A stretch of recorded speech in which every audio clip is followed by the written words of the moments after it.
This is the WJTS News. Thanks for tuning in. I'm Joey Rehl reporting.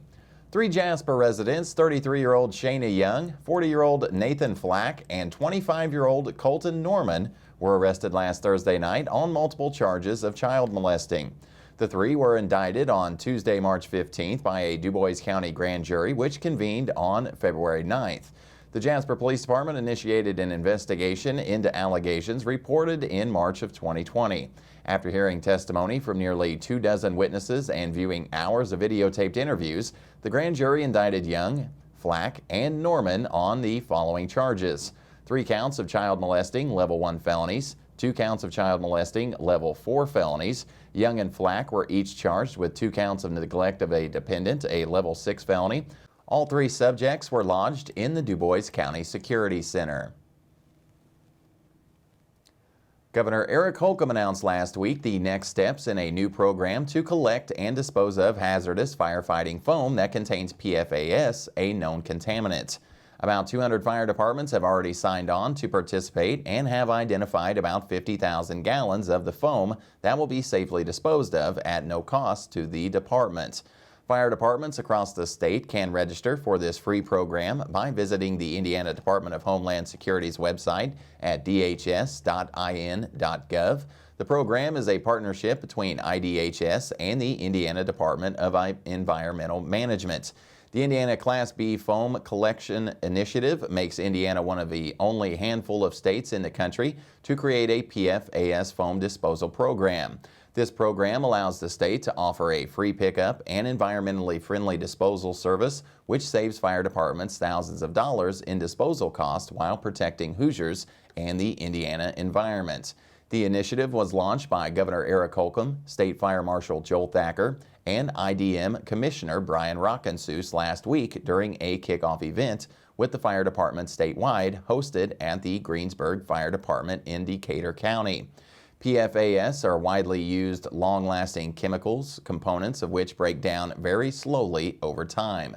Because of their widespread use and their persistence in the environment, many PFASs are found in the blood of people and animals all over the world and are present at low levels in a variety of food products and in the environment.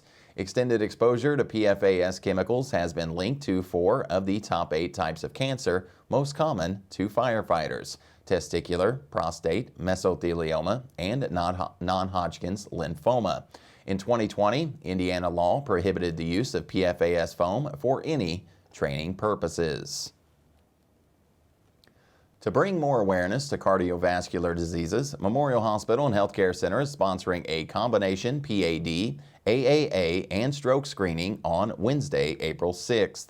From 8 a.m. until 3:45 p.m. at Memorial Hospital and Healthcare Center.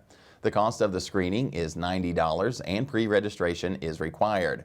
A 4-hour fast, including not smoking or chewing gum, is also required. These screenings allow individuals with certain risk factors the opportunity to assess their health status.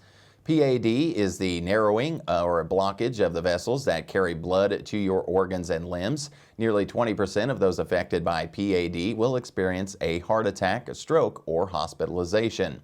Symptoms of PAD include painful cramping in the hip, thigh, or calf muscles during activity. Risk factors include being over the age of 50 and having high blood pressure, diabetes, or high cholesterol, or being a smoker. During the screening, participants have their blood pressure readings taken in the arms and the ankles. An AAA, or abdominal aortic aneurysm, occurs when the large blood vessel that supplies blood to the abdomen, pelvis, and legs becomes abnormally large or balloons outward.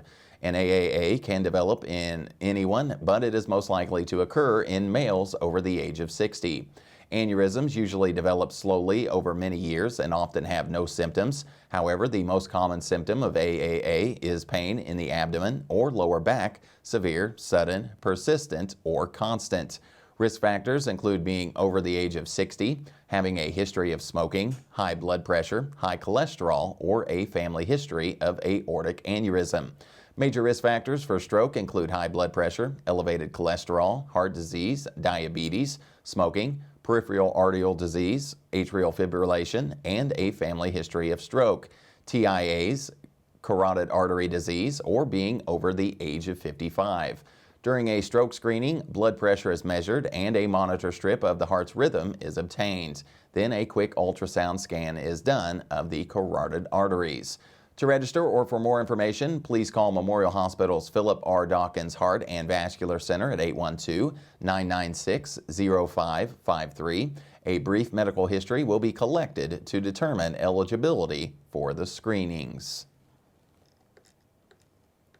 Indiana Governor Eric Holcomb is signing a bill into law that allows people to carry a handgun without a permit. The bill was passed by legislators 2 weeks ago. Under the new law, possession of a handgun is still illegal for those already banned from owning firearms. Indiana State Police is still encouraging Hoosiers to apply for and maintain a firearms permit to help law enforcement. A controversial bill is being vetoed by Indiana Governor Eric Holcomb. The legislation would have banned transgender girls from playing on girls' sports teams at the K-12 level. Holcomb says the bill falls short and puts schools at risk of lawsuit. Governor Holcomb says there is no evidence that the state needs to intervene on this issue and instead points to the Indiana High School Athletic Association's policy on the matter. Stay tuned. WJTS News will be right back with a check of weather, and then Kurt Guxell will be in with a look at sports.